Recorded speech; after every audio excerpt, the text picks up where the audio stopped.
Sunday, June 18th, 08:44 a.m. New York time. Good morning.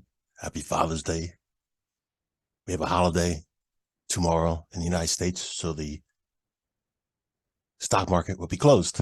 So we won't have a full trading week for the equity market, aka the stock market. The future markets will open Sunday evening, shut down a little while later, and reopen Monday evening. But the bonds and stocks won't be trading the Monday regular sessions. So again, short week. Let's do a top down. Well, I am doing a top down, and I will show you what I do on the S&P 500, the major U.S. stock index that most media, TV, radio, others choose not to include on their daily economic finance reports, even though if there might be 10 seconds, they usually just mention one or the other. Might be the Dow Jones or NASDAQ, not include the most reports. So here we're looking at the cash index. The cash index is the stock index of the S&P 500 that trades from 9:30 a.m. to 4 p.m. Then you have the futures we'll get to momentarily, but again, we look at the cash index. On the monthly chart, we're already past halfway through the month, but not done yet for the month. So this current green candle is not done yet. The momentum is up. We are bullish. Regardless what talking heads say, be it on TV, media, politicians, U.S. stock market is bullish. Individual stocks, that's a different story. Charts don't lie. Look at this. Here's the low of the year. This yellow horizontal line says 2023 year low. And we already broke above the high. So we have a new high. I'm not going to update this yet because I'll wait till this candle gets done because we may still go higher for the month. This is the high of last year right here. It says 2022 year high. This is a swing point. I have it labeled here, swing high 2022.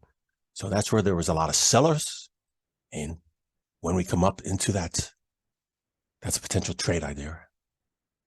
That red zone, supply zone, seller supply zone, green demand buyer zone.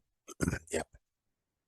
Also labeled here a swing low, which is a key level swing low right here. So potential price levels to be situation awareness of. Less time maybe in the social media of the personal photos, and maybe be situation aware of this as top priority, top down. But your choice, how you want to go forward. Looking on the weekly, which we just completed this weekly, look. Yeah, big green candle, huge trading range. Versus that prior week was a small green candle, small trading range. And most of this is a body in green. That's extremely bullish. Coming into here. Again, demand zone.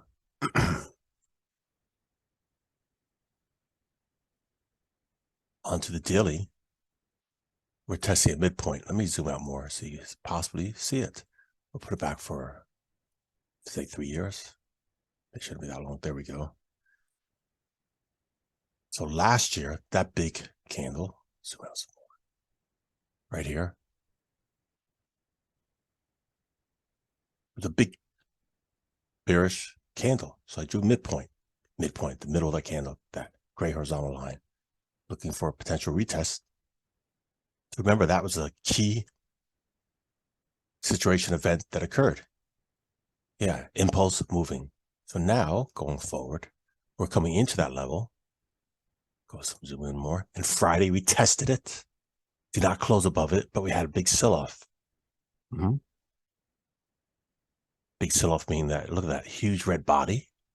That's a bearish candle, and rejected it. But going forward, in hindsight, situation awareness, I had that labeled a long time ago. My Patreon members were aware of that. So one could have known to have a working order on to close, take profits when we tested it, or day trade, trade short. Got it. You might have to sit on hands and wait for a long time for something to play out, but there's many other these events. So now, big green candle, look for 50% potential retracement. Let me label that here on the daily.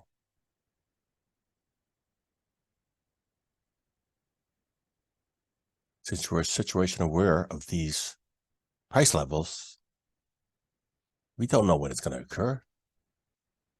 It certainly be best to label them and set alerts. Set alerts.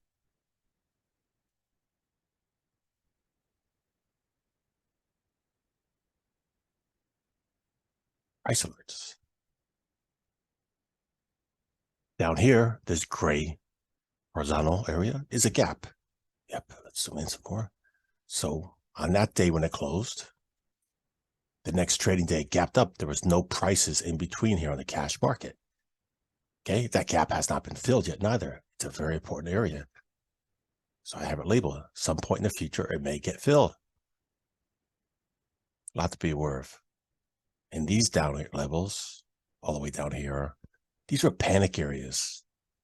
In the panic areas, in the demand zone, are often opportunities to use that thought process of being a contrarian, trading the opposite. The people that are afraid, the people are acting in panic, people are acting, as sheep, deer in the headlights. The better trader was the ones that bought here. So again, situation where this may occur again. Give you the opportunity if it occurs again to look to be buying here if it comes down in a way that justifies very clear, defined zone and price action to be buying. Same here.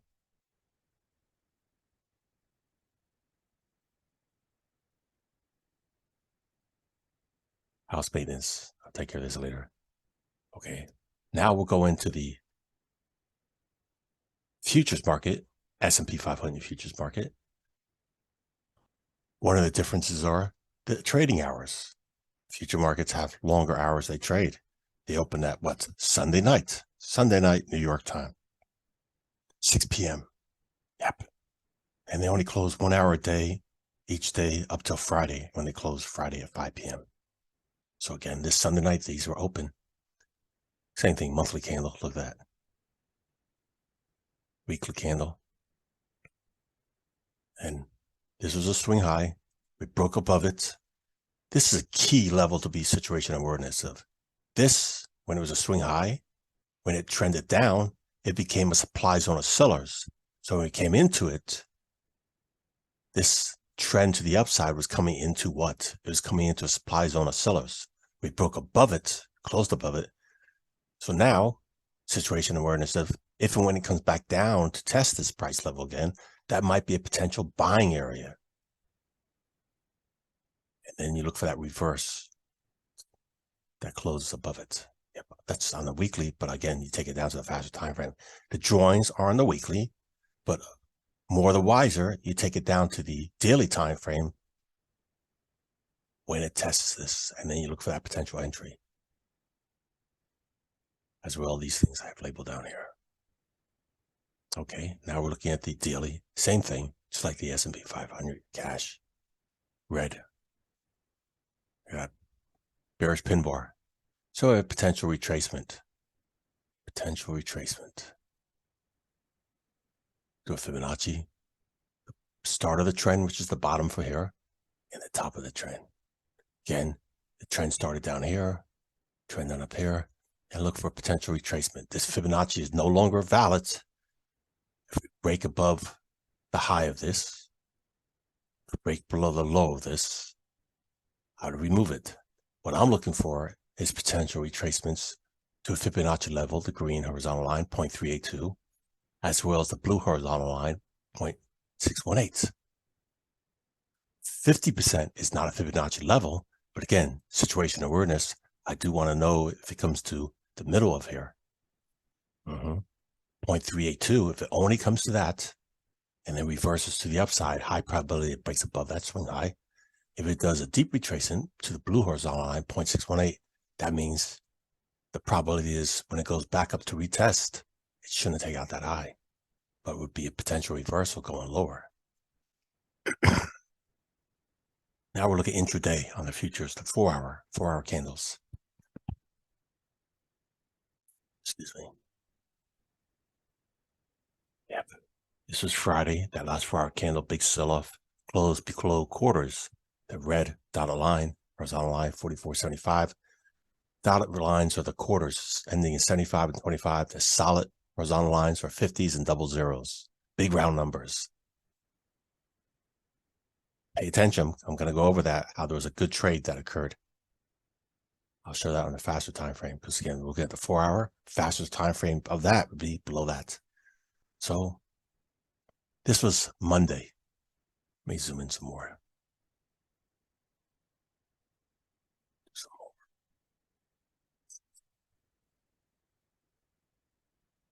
That prior close on Friday was here. And Sunday night, we gapped up. So that was that prior week's high right there, that blue horizontal line. Sunday night, we gapped up. Monday, that was the low of Monday. And that was the high of Monday. Again, bullish bias. The trend was up. That last 4-hour candle, extremely bullish. Big trading range. I label midpoint there. That midpoint, for me, situation awareness is, look at that. It occurred right there at quarters, 43.75. And then we had that retest of it right there. Bullish candle. Big wick tested it. Did not close in it or below it. Again, that was a bullish signal. One could have done what? Done bull put spreads down here with options. Bull put spreads is a credit spread. You're collecting income. Could have done them with options that expire the same day or that same week. Got it? But again, that was a key level to be aware of going for the week. And then what happened here? Wednesday, same thing. Federal Reserve made their policy. They paused on changing interest rates. Huge price range right here on that. Huge wick. Came down, did not test it, not close it. But when that got closed, showing bullish bias. One could have done again. Done bull put spreads just below here. That would expire this Friday. That expired already. Yep. Nice. Yeah, we have a retracement. So if it outright bought the stock when this occurred, or after it occurred, well, you would have been underwater because when you bought that stock, 50% chance win or lose. Well, 50% it went against you because, again, the stock went lower. But bull put spread options, using the right delta, the right location, below this demand zone of buyers was a good strategy. And then it occurred again, another opportunity. Look at this. This one occurred during pre-market hours. Well, if you have a brokerage account that lets you trade futures and lets you trade options in the futures, you could do one. You could either bought the future contracts or done the advanced option strategy. I mentioned here, bull put spreads. Either way, you need an account that lets you trade futures.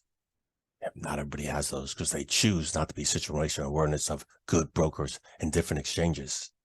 So when that occurred, look at that. It tested numbers, 4,400, closed above it. In the bottom of a trend, bullish pin bar, and then that huge candle, green body. Again, economic news came out to 8:30. Push that up. Nice. Took out that swing high. And then we have here a big dodgy candle, almost like a dragonfly up there at the top. Yep. Let's go into the hourly. Past week, Monday. Again, each of these are Monday, Tuesday, Wednesday, regular trading hours, Thursday morning, pre-market.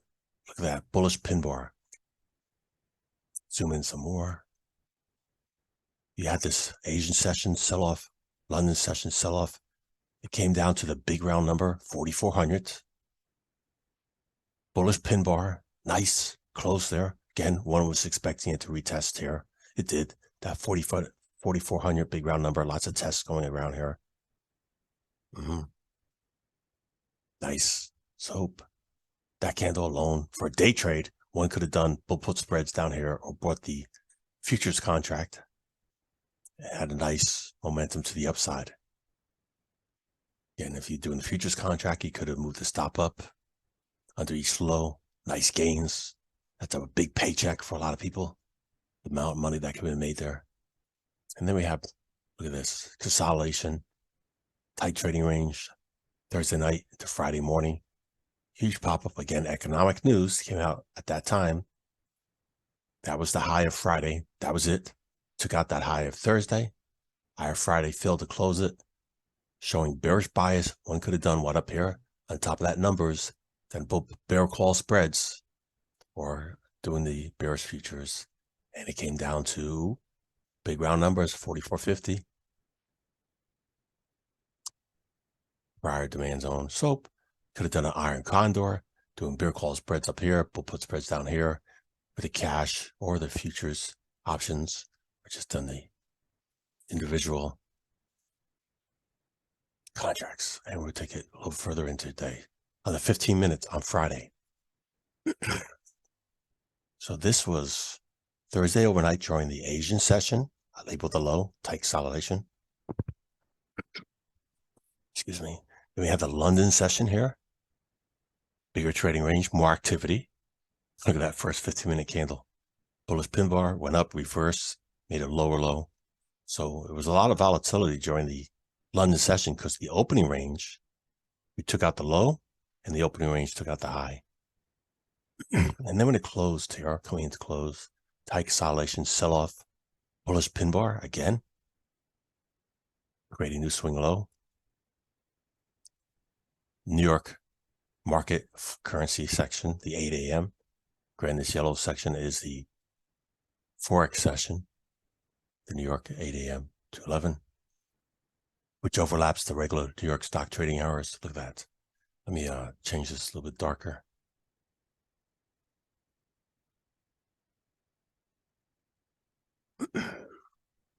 So big engulfing candle here on the green candle, which closed above the London high. Nice. Rallied up. Coming into the economic news, 8:30,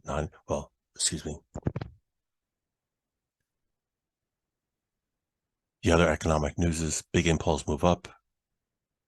New York session open, which ended up being the high of the day. Yep, the first 15-minute candle when the New York session was getting ready to open, popped, huge red candle, sell off. Look at that, a lot of activity, total reverse, like a pump and dump. The 9:15 to 9:30, the green candle, pumped it up 15 minutes before, and we opened up at 9:30, dump. Yep, interesting. A lot of price. So you see all these vertical lines. Let me put that on the 5 minutes. They were my scalping session.